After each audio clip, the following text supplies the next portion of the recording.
Alright, hello everyone, and welcome back to Kottabos Space Program.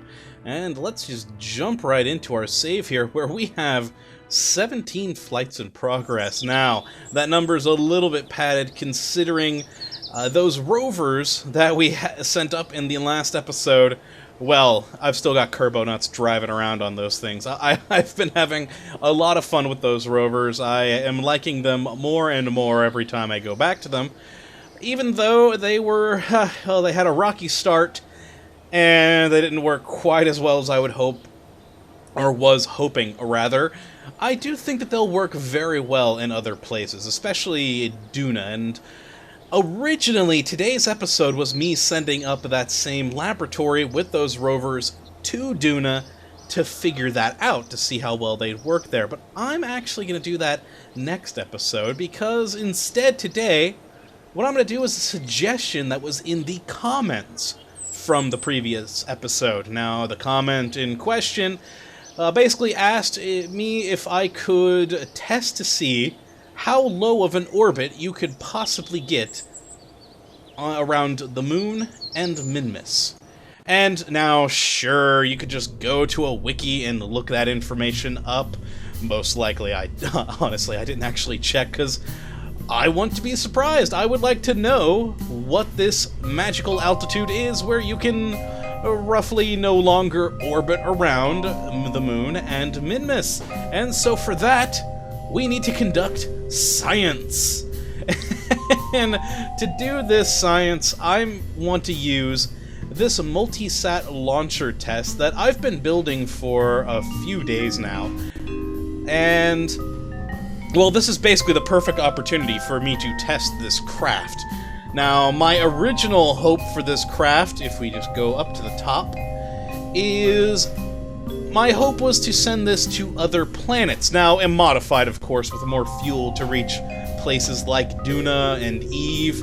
And once there, release these 8 individual satellites. These are, of course, cheap test ones with no real equipment on them, just battery and solar cells and things like that, so that I could send, prior to larger missions, a nice orbital network of satellites so that, oh, you could have GPS, communications, all that stuff, because again, I like to actually play with a purpose in mind in this game. And the idea of a single launch sending up enough satellites to make a small network of satellites around another planet, I was very, very keen on trying. And that comment in the previous episode basically gives me the perfect excuse to test these, as I think that they'll work very well in their current sort of generic configuration for our means today. Now, below it, we of course have our fairly standard rocket design, though with a few modifications that I have made. As you can notice, here we've got additional struts going there. Normally we just have one single strut here in the center going up. Now we have 2 for extra support. We also have a lot more struts down here and connecting the different fuel tanks, because Kerbal Space Program physics are sometimes a little wonky. One launch, this configuration will work just fine. Then you do another launch, and all of a sudden, these 2 fuel tanks have decided that, you know what, they no longer connect to one another. I have had that happen on so many flights, including sending up the exact same rocket multiple times. Every time a different part of the ship will not exactly be connected right. So, to try and solve that, we've added more strut support between the tanks, across the tanks, and between multiple sections of the rocket, and it's proved to hold together quite a bit better than if it didn't have these struts, which is a good thing. Generally, you don't want your rockets to fall apart during launch. Now, so to the mission at hand, the idea is to get these things around the Mun And Minmus and launch these different satellites. And my plan for today is to launch the top 4 as an actual satellite network and the bottom 4 as experimental marker points for our orbital test. I think that will be fun. Now, prior to starting the episode, I already got 2 of these launched up. One around Minmus and one around the moon. Because, well, we have launched up this exact rocket configuration multiple times. And we've gone to the Mun And Minmus a fair few times in the series so far, so I just want to jump right into it today. I mean, we just went to the moon last episode, so watching me get into orbit and then go to the moon again, I don't think that's exactly entertaining. So today I've pre-launched them. Now this won't be an every episode thing. I do like having that whole fast-forward bit where you guys can see me getting the stuff up there. But considering we're wanting to do both the Mun and Minmus, and I'm wanting to test multiple satellites, I just want to jump into being in orbit around those 2 stellar bodies and running our tests. So we're gonna jump out of here now. And... oh, come on, load up. There we go. Go to the tracking station. And you'll see that, well, we've got those rovers out, and we have this multi-sat launcher already around Minmus. It is at an orbit of roughly 60 to 70,000 kilometers. Very nice. It's kind of a wonky orbit. I came in really weird on this thing. As usual, I'm not exactly a great pilot, so we kind of ended up in a weird, wonky orbit, but hey, it works for me. And the one around the moon was a much better launch. We actually... we've been to the moon probably the most out of every other stellar body in this game. So, I got that one here pretty nicely, and it is at an orbit of, well, about 100 kilometers, which is a pretty good one. Although it's moving around to the dark side of the moon at the moment. Oh, well, it'll work. We're actually going to go to the one around the moon first. I'm interested in doing this one and then ending around Minmus as... well, it's been a while since we've been to Minmus, since before we wiped our save and started over with the update. As you can see, there are no other crafts here. So let's just get through with the moon first. So jump to this.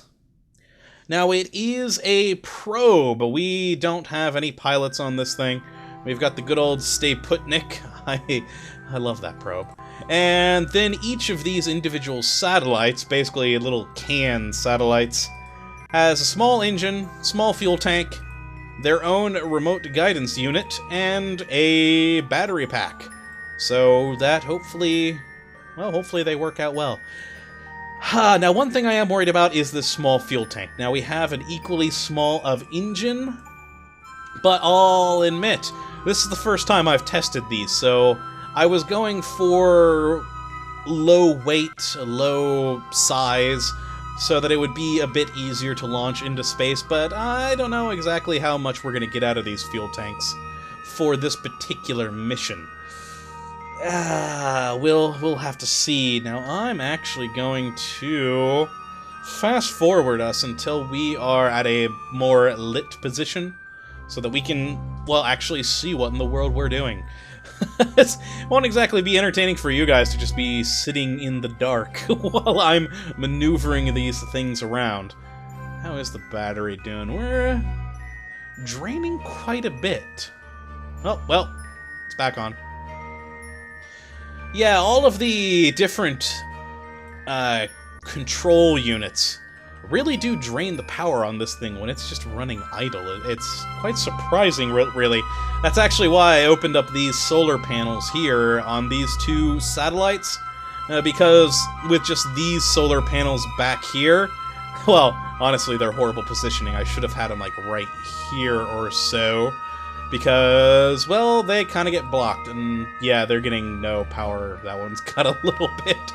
So note to self, horrible placement of those solar cells.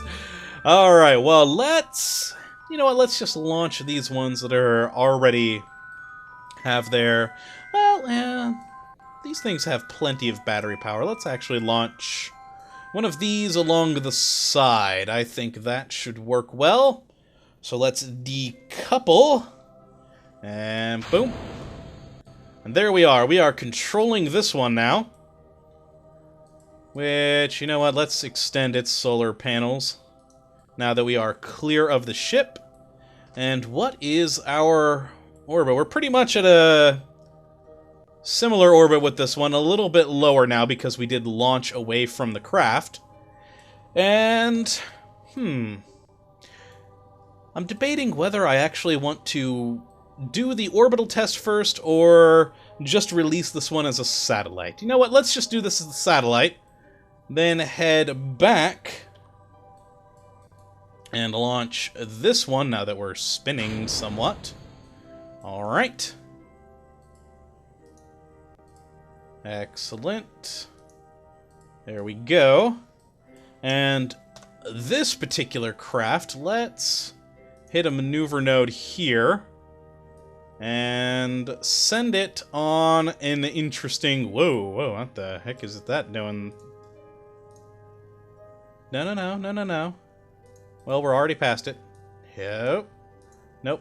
Over this... I really do dislike the maneuver node system. I mean, it's better than nothing. It is better than nothing. But, I just have so many issues with it. Alright, that is... Whoa, no. Let's move that. That's gotta go out that way. That's good. So, we just have to maneuver ourselves... the infamous not applicable on the estimated burn. Oh, God. That is the worst part about the maneuver node system. You'd think it would be able to calculate that, because the game knows the engine power of all of the engines in the game. Apparently, that's going to take an hour at that. I don't think that's right. And it's not exactly a huge change that I made. But, you know, so once we get to about maybe 10 seconds, I'll start to burn. That may get me to what I need to do. Maybe. But yeah, the estimated burn thing, just... It really does bother me every time. You would think that it knows, because it has all the numbers for all these engines built into the game, so you'd think it'd be able to estimate the burn time without any issues. But no, it does this every time. Let's see, we've got our other probe over there, the launcher, very nice. And of course, Kerbin. Now the sun. Blinding you. Alright, let's burn this baby up. Oh, it helped to actually start it. Oh, 4 seconds, alright. And there we go. So we are at... Oh, that is good. So these engines actually will work very well for my purposes of setting up a satellite network. We'll be able to take all of these satellites and get them into varying orbits very quickly and very easily. I am ecstatic about that. That is not going to be a problem at all. But the fuel, it does consume quite a bit of fuel. I mean, that was a 4 or 5 second burn, and it took down that much? Well, what is that in full total? So it took down nearly 10 oxidizer and 10 liquid fuel, a little bit off, a little bit less than that.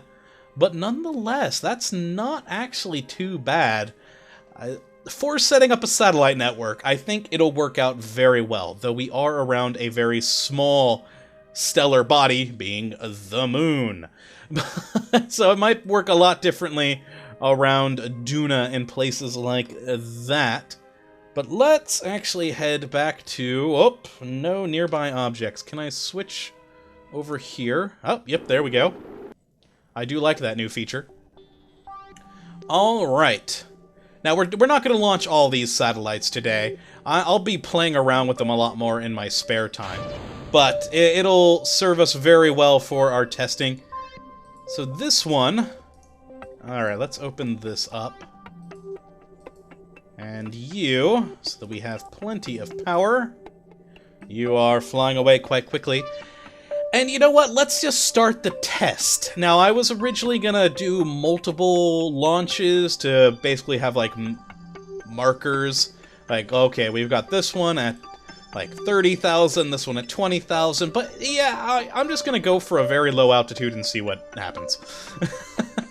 We have multiple crafts on here, so it's it's very easy for us to try again if it goes horribly awry. So let's get this down to about 10,000 meters. Whoop, alright. That's 13,000. A little bit more. Oh, that's 3,000. That's far too much. I think 10,000 will be a good start point. 11,000. That'll work for now. That will work for now. So let's activate our engine. And I'm guessing it's probably going to be about that 5-second burn mark, most likely. Oh, we'll see. Alright, woo. Now, I don't have an actual SAS unit on these things, so any SAS control is actually quite minuscule. We're pretty much flying these things by hand. I mean, the command capsules and probes have a tiny little bit of control to them, but not a whole lot. Oh wow, we're not that far away from that. Okay, so when we get about to the 10-second mark, I think will be a good time to launch. I think that'll be nice and effective. Where'd that other one go? I guess it's too far away for it to show on here. Yeah, we've got that probe and the other probe there. I was hoping we'd be able to see the other one. Oh, I guess it did go all the way over there, so that is actually quite far away now. Oh, yeah, it's some... Oh, no, I can see him. There we are. 53 kilometers away. Nice. Okay, let's burn this. Woo, okay, that's... Uh-oh. Oh, actually, that wasn't too bad. I thought I might have burned a little bit too much there, but no, that worked out well. So that is at 8,000. Ooh, I wonder... Okay. What we're gonna do is add another maneuver node on this side and burn this one down. Alright, that's 13th. Oh, no, too much. 7 and 9, a little bit more. Ooh, maybe that's too much. I want to try and get it around 5,000. I don't know. I think that might be interesting. Alright, we'll go with that. So let's speed up time until we are close to that point. Now it's only going to be a 1-second burn. So this is going to be actually a little bit nerve-wracking to try and get that burn. A 1-second burn to go whoop. Okay. That's a little worrisome, but we're alright. We're gonna do it. And try and get this thing. Which actually, what is our altitude now? We are very, very close to the planet. Hard to see because, of course, it is on the night side at the moment, but yeah, you know what? It works. Okay. Let's keep fast forwarding here. I know, quality entertainment right now, isn't it? I was hoping this one would be a slightly quicker episode since we aren't doing the launching, but we are taking a look at 2 separate crafts around 2 separate stellar bodies, so actually it's gonna be longer than I was originally planning, most likely. But hey, oh well, I'm having fun right now, and I do really want to know how close we can get to the planet before we can't orbit anymore. It'd be kind of cool to have a, space station orbiting really, really close to the planet. I think that would just be amusing. Okay, what is our altitude there? Not bad. Ooh, actually, I'm supposed to be burning. I don't think it matters too much that we're already past that point. Let's cut it there. That is 7,000 and whoa, okay. 8,000 and 7,000. Let's just kind of inch it in. Alright, 5,500. I am happy with that. So we're at 5,508, or yeah, 5,508,000 there. Let's fast forward time till we're around the sunny side again, and we cannot go any faster than 10x because we are very, very close. But it is letting us go to 10x, so that means we do still have an orbit. We are in space, because if you're in quote-unquote atmosphere, even though we're around the moon, so we really don't have atmosphere, if you're so close that you can't keep an orbit, it doesn't let you fast-forward anymore. At least doing the normal fast-forwarding. You can do the Alt fast-forward to force it into 2x and so forth, but it won't let you do the normal fast-forwarding unless you can maintain an orbit. So I honestly think this might be the closest we can get with it at that point. I think any lower than 5,000 is probably going to be problematic. But holy oh, wow, that's disorienting, because we are going very, very fast because, well, we're very, very close. The visual of our speed, oh no, that's kind of a cool shot, coming with the planet right there. Oh my god.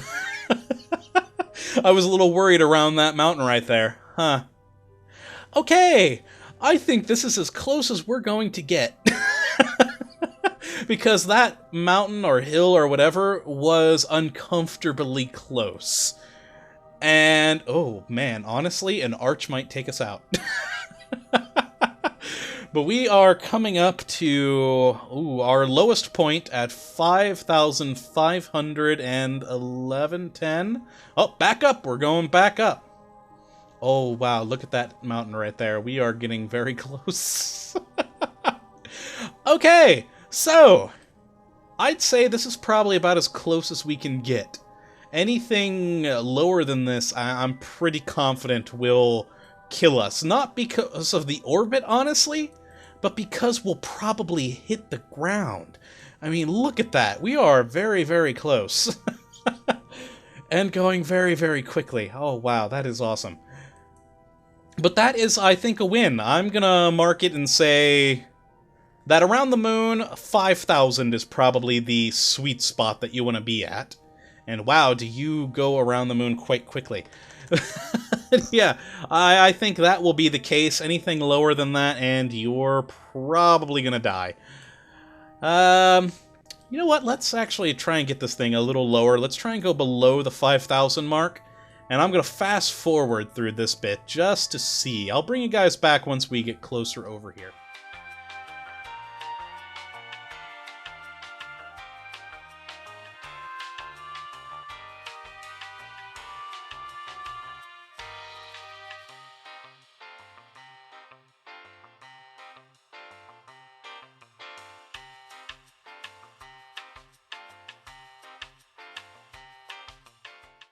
Okay, bringing you guys back in now. We've brought this down to 4,300 meters, and oh my god, we are getting very, very close to the planet now, or the moon, rather.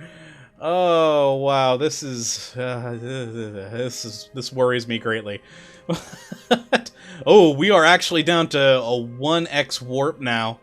I think that means that this thing is going to be going down. I've got the HUD off right now, because, well, it looks so graceful. But yeah, I think with it being at 1x, we're kind of in trouble with this probe at the moment. But wow, it's very, very close. But still, it is going just very, very slowly. Oh, and we got Kerbin rise coming again. It's actually a big reason I wanted to turn off the HUD. I mean, look at that. It's just beautiful. Look at it coming up over the horizon of the moon. Let's just angle this thing around. Whoa, hey. We're rolling. We're rolling. Oh god, that's a tall mountain. Okay. Okay, I don't think this thing's gonna survive much longer. We are, I think, going down. Yo, god.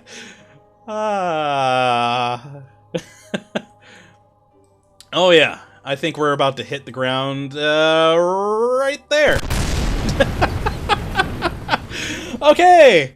Well, so, yeah, the 5,000 mark definitely seems to be what you can get to around the moon.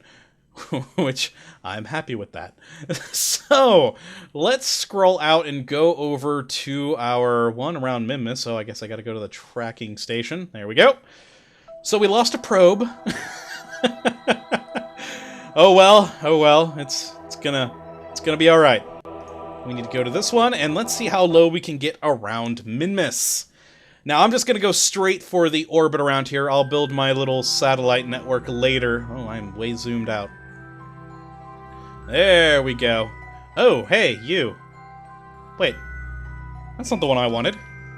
Did I accidentally select the one around them? Clearly I must have. Right. No, not Minmus. Okay. I'll bring you guys back in a moment once I get to that that launcher there. Okay, and we're back and around Minmus. And like with the previous one, I had opened up some of these solar panels so that we could get a little bit of extra energy out here, and we are, well, around Minmus, in that kind of wonky orbit that I mentioned earlier. I mean, we're kind of... really no good light around this, but we're coming into the best-ish light, so let's just launch one of these straight away and get to work. Okay. Now, if we could get to 5,000 around the moon, I'm wondering... I don't know, I'm thinking maybe 2,000 to 3,000 is probably going to be it for Minmus with how much smaller it is. But I could be entirely wrong on that. So... oh wow, that orbit changed a lot with launching us away like that. Man, around the moon it barely moved us at all, but around Minmus... well, it is a much smaller body, less work to make any changes. Which that kind of actually worries me. That means even the slightest little flare-up in our engines could mean just... we're all of a sudden crashing. There's not going to be much leeway in this, so let's just start a retrograde burn now, get ourselves down to a good speed, and I'll bring you guys back in a moment. I'll fast forward while I get down to a decent sort of parked orbit that's much closer.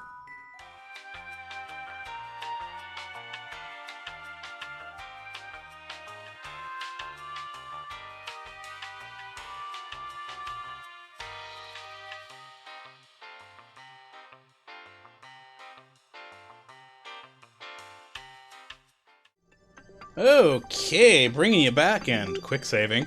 And we're at about 10,000 meters, which is fairly typical, actually, for being around Minmus. I've parked a lot of stuff around 10,000 meters, so I'm quite confident in this altitude. And wow, I actually, like I said, we haven't been back to Minmus since the update, and the texturing does look a lot nicer. Though, while in the map view, I remembered something, well, more have noticed it. Now, the Minmus is a lot more jagged than any other body, so I'll be honest, I'm a little worried about how this thing is going to go. So, you know what, I know it's the best to just do it at the apoapsis or periapsis, but I'm just going to burn here, and we're to see what we can do. So that's down to 5,000, 3, and oh... that is going to clip through the world at 3. I mean, look at that. We're crashing into mountains at that altitude. let's flip this baby back around, try and bring that up a bit. So yeah, I think that's going to be the biggest factor for finding a good orbit around Minmus is just all these mountains. They are problematic because one area that's you could potentially fly really low on, like say this, well, very flat area here. I was about to say lake bed, but I doubt that that used to be a lake. You could fly over that quite nicely, but this edge over here, there are very, very tall mountains. And if we just go back to the map view here, yeah, we are very, very close to those mountains. Okay. Flying good. Oh, jeez. So even though right now we're farther away than our closest orbit around the moon, I think it might be the only one possible around this because of all those mountains. If we go any lower than that, that's 6,000 or so, I think we're going to be crashing into a mountain. So I'd say probably around that same 5,000 mark for this one as with the moon, purely because of the shape of this place. Now, if you got the right angle, you could probably get closer, but my piloting skills are minuscule, to say the... or not minuscule, but just, well, they're sad. They're just really sad. I'm an awful pilot. So, yeah, I'd say probably around the 5,000 mark as well. Like you saw, when we went down to around 3, which was my original sort of estimate, we were clipping through the terrain. So I think you'd be dead at anything below the 5,000 meter mark on here. But still, 5,000 meters is not too shabby of an orbit. I mean, we're back up to 10 over here, but, you know, even on 10, that's... you're still quite close to the Minmus surface. I mean, look at that thing. It's glorious. It's just simply glorious. Yeah, I think that's going to be it for this one. I had fun with it. We did a little Kerbal science and exploded a probe, which is, I think, a very important part of Kerbal science. Yeah, I hope you guys enjoyed this episode, and that you come back for the next, when we will be heading to Duna to test out our new little tiny rover designs over there, and of course return to Duna for the first time since the update when I wiped my save. So, yes, thank you for watching, and as always, my friends, have a good one!